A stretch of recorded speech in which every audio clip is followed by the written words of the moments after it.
भगवते वासुदेवाय। ॐ नमो भगवते वासुदेवाय। ॐ नमो भगवते वासुदेवाय।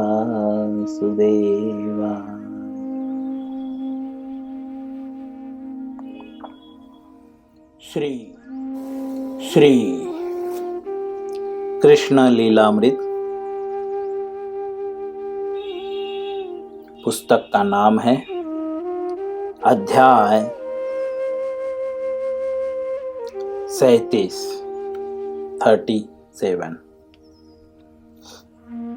अध्याय का नाम है असुर केसी एवं व्योमासुर का उद्धार। श्री नारद मुनि ने आगे कहा,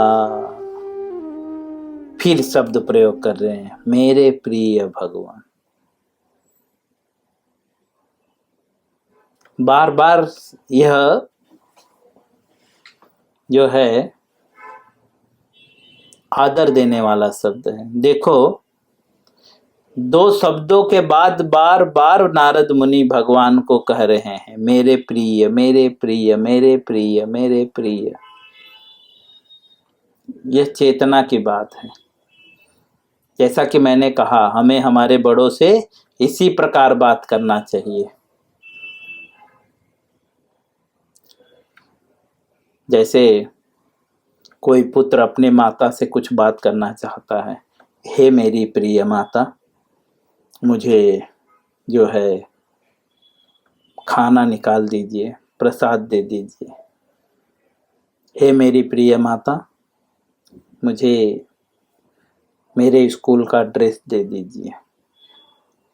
हे मेरे प्रिय पिताश्री, मुझे पैसे चाहिए स्कूल के फीस जमा करने के लिए, या स्कूल वालों ने पैसे मांगे हैं। यह हर बच्चों को सिखाना है। यह वास्तव में यह उच्चारण करने की विधि है, बात करने की एक टॉकिंग लैंग्वेज है, बात करने का, है ना। हे मेरे प्रिय, ठीक है।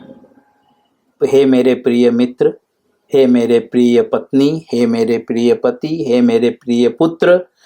पिता को भी पुत्र को इसी प्रकार से संबोधित करना चाहिए। वैदिक शास्त्रों में कहा गया है, प्रीति के 6 प्रकार के लक्षण हैं।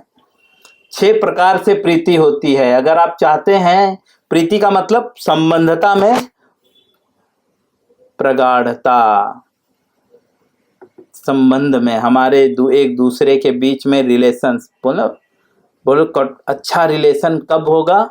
तो शास्त्र कहता है 6 प्रकार हैं। अगर आपके बीच में 6 प्रकार के कार्य हों, क्रियाएं हों, तो आपका किसी के भी साथ संबंध अच्छे हो जाएंगे। अगर कोई चाहता है अपने माता पिता से या अपने पुत्र से संबंध अच्छा हो, तो उसे ये 6 प्रकार के क्रियाएं करनी चाहिए। जिस व्यक्ति के साथ जो है हम रिलेशन अच्छा बनाना चाहते हैं। ददाति प्रतिगृह्णाति गुह्यम आख्याति पृच्छते भुक्ते भोज्यते चैव क्षणविदं प्रीति लक्षणम। उपदेशामृत रूप गोस्वामी बताते हैं, भक्तों को सिखा रहे हैं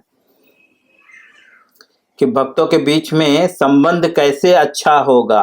क्यों? क्योंकि भक्त अनेक अनेक प्रांतों से आए हुए हैं ना।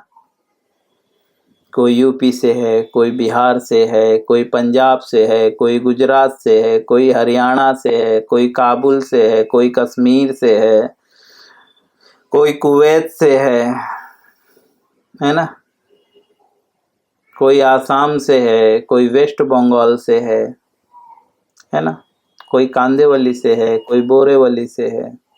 सब अलग अलग जगह से हैं, अलग अलग भाषा, अलग अलग विचार, तो इनके बीच में प्रीति कैसे स्थापित होगी? तो जो है रूप गोस्वामी, रूप गोस्वामी ब्रह्मगौड़ीय वैष्णव संप्रदाय के जो है संविधान करता है। जैसे भारत के संविधान लिखने वाले कौन हैं? बाबा साहेब आम्बेडकर, है ना। उसी तरह से ब्रह्मगौड़ीय वैष्णव संप्रदाय का संविधान किन्होंने लिखा है? रूप गोस्वामी। इसीलिए कभी कभी हमें रूपानुग भी कहते हैं। तो रूप गोस्वामी समस्त भक्तों को उपदेश देते हैं। जैसे बाबा साहेब आम्बेडकर जो है समाज को उपदेश देते हैं कि समाज को कैसे रहना चाहिए, कैसे खाना चाहिए, कैसे पीना चाहिए, कैसे गाड़ी ड्राइव करनी चाहिए। उन्होंने बहुत सारे एक कानून की किताब बना दी है। वैसे ही रूप गोस्वामी की एक किताब है जिसे उपदेशामृत कहते हैं, जिसमें कई सारे श्लोक हैं जिसको भक्तों को अपने जीवन में उतारना चाहिए। तो उसमें से एक श्लोक है जिसमें रूप गोस्वामी कहते हैं कि भक्तों के बीच में, या अगर आप किसी के साथ प्रीति स्थापित करना चाहते हैं, प्रीति का मतलब प्रेम, है ना, तो ये 6 प्रकार के जो है क्रियाएं होनी चाहिए दोनों के बीच में। ददाति प्रतिगृह्णाति, ददाति मतलब कुछ देना, गृह्णाति मतलब कुछ लेना, गुह्यम आख्याति पृच्छति, गुह्य बातें बताना और गुह्य बातें सुनना, ठीक है। भुक्ते भोजयते चेव, कुछ खिलाना और उनके द्वारा कुछ खाना, बोलते हैं षड्विधम प्रीति लक्षणम। ये 6 प्रकार से प्रीति प्रेम उत्पन्न होता है दोनों के बीच में। तो जो भी माता पिता पुत्र को लगता है कि मेरे पिता के साथ, मेरी माता के साथ मेरे संबंध अच्छे नहीं हैं, किसी पिता को लगता है मेरी पुत्री के साथ, मेरे पुत्र के साथ संबंध अच्छे नहीं हैं, पत्नी के साथ संबंध अच्छे नहीं हैं, तो उसको ये क्रियाओं का पालन करना चाहिए।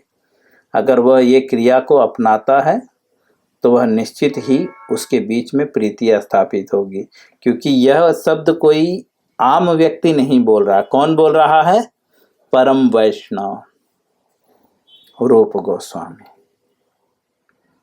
ऐसा कहते हैं रूप गोस्वामी जो है कोई कुटीर में नहीं रहते थे, एक पेड़ से दूसरे पेड़ के नीचे बैठते थे और बस जहां मौका मिल गया शास्त्रों का लेखन करते रहते थे, कुटी नहीं बनाते थे। जैसे एक लोमस ऋषि हैं, तो लोमस ऋषि का इतना आयु है कि जब एक कल्प कंप्लीट होता है ना, तो उनका एक रोवां गिरता है। उनकी शरीर में जितना बाल है उतनी उनकी आयु है, उतने कल्प आयु है। तो एक बार इंद्र जी पहुंचे, बोले कि एक कुटी बना लीजिए। तो लोमस ऋषि ने बोला कि मेरे पास समय कहाँ है। देखिए वो संत क्या बोल रहे हैं, मेरे पास वक्त नहीं है भजन करने से, पता नहीं कब शरीर छूट जाए। जिनकी आयु कितनी है, शरीर का एक रोवां गिरता है। कब गिरता है? जब एक कल्प कंप्लीट होता है।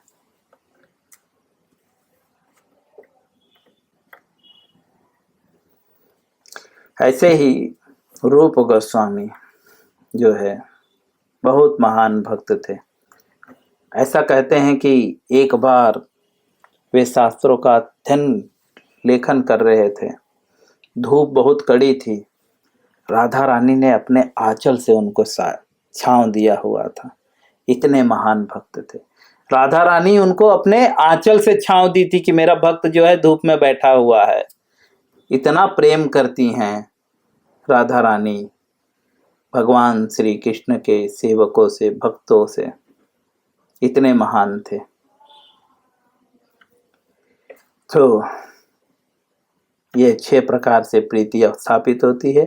और जब हमारे बीच में प्रीति होगी तो हमारे बीचों में शब्दों का आदान प्रदान इसी तरह होगा जिस प्रकार से नारद मुनि उच्चारण करते हैं। हे मेरे प्रिय, तो मैं प्रयत्न करूंगा आप सभी लोग इन शब्दों का अपने जीवन में जो है उतारने का प्रयत्न करें। अपने बीच में वार्तालाप में इस प्रकार से संबोधन प्रयोग करें, बहुत उत्तम लगेगा मुझे। जब कोई आएगा बोलेगा हे मेरे प्रिय प्रभु जी, चलो प्रसाद लेने चलते हैं, ठीक है, अच्छा लगेगा, बहुत सुंदर। मैं तो इतनी बार सुन लिया कि मुझे बहुत अच्छा लग रहा है। चलिए,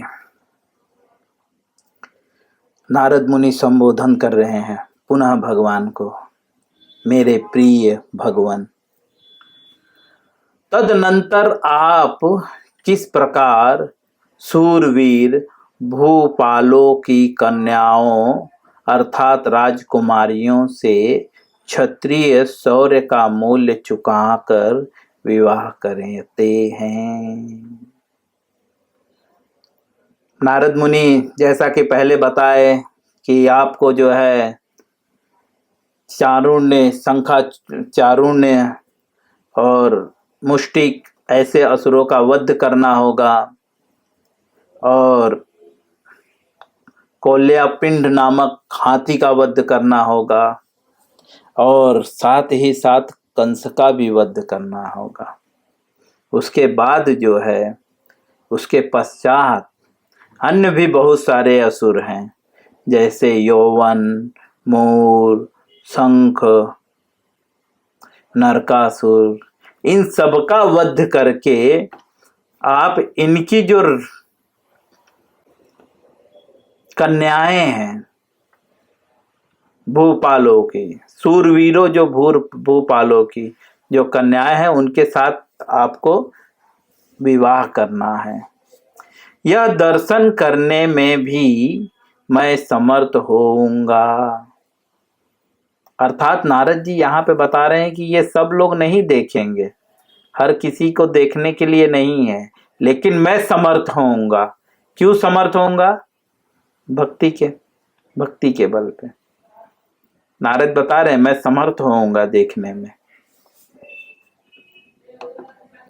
जब कभी कोई क्षत्रिय एक सम्राट की अनद्धि सुंदरी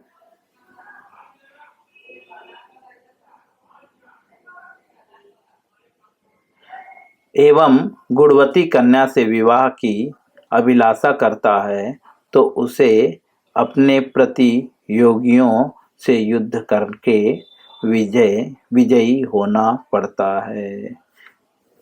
श्रील प्रभुपाद जी कह रहे हैं कि जब कोई सम्राट, कोई क्षत्रिय किसी सम्राट की अनिद्धि मतलब बहुत ज्यादा सुंदर जो है जिसमें सारे गुण पाए जाते हैं, गुणवती कन्या से विवाह करने के लिए जो है कोई अभिलाषा मतलब डिजायर रखता है, तो उसके लिए क्या होता है, बोलते हैं कि उसके जो है प्रतियोगिताओं में विजय प्राप्त करना होता है, कभी कभी तो युद्ध करना पड़ता है, तभी उस राजकन्या का हाथ दान में प्राप्त होता है।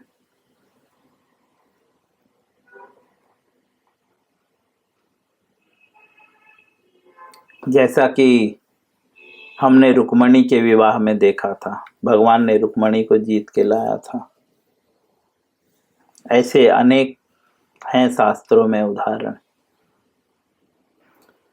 श्रील प्रभुपाद जी आगे कहते हैं कि नारद मुनि कहते हैं, श्री नारद मुनि ने कहा, मैं यह भी देखूंगा कि आप किस प्रकार राजा निरीग को नारकीय स्थिति से मुक्ति दिलाते हैं। कोई अच्छे राजा थे जिनका नाम निरीग था, निरीग। तो कहते हैं कि आप उन्हें कैसे मुक्ति दिलाते हैं। यह कार्य आप द्वारका में संपादित करेंगे। नारद जी बोलते हैं ये सब कार्य जो है आप इधर संपादित नहीं करेंगे। कहाँ संपादित करेंगे? बोलते हैं द्वारिका में। इनडायरेक्टली भगवान क्या कह रहे हैं? आपको द्वारिका भी जाना पड़ेगा।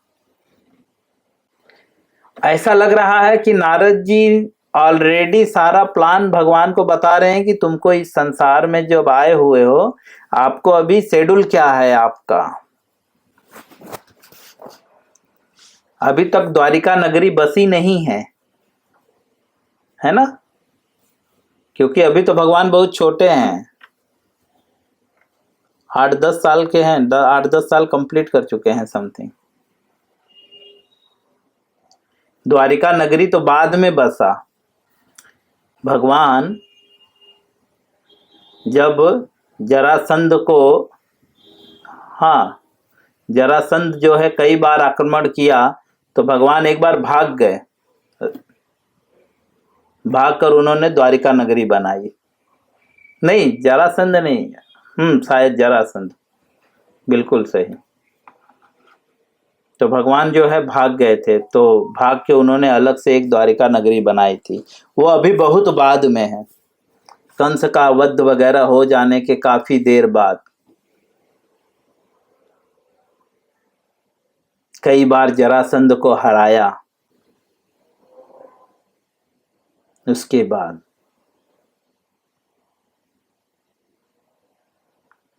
बाद एक यौवन राजा था जिसका भी भगवान ने जो है बहुत टेक्निक से वध कर दिया। उसके बाद है, काफी देर बाद जो है भगवान जो है मथुरा छोड़ कर जाते हैं। पहले भगवान मथुरा में थे, काफी दिनों मथुरा में थे,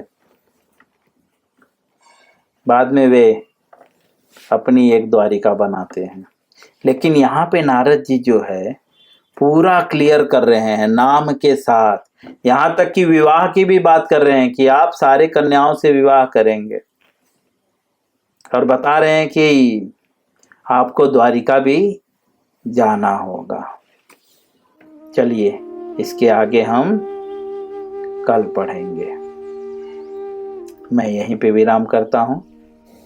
हरे कृष्णा।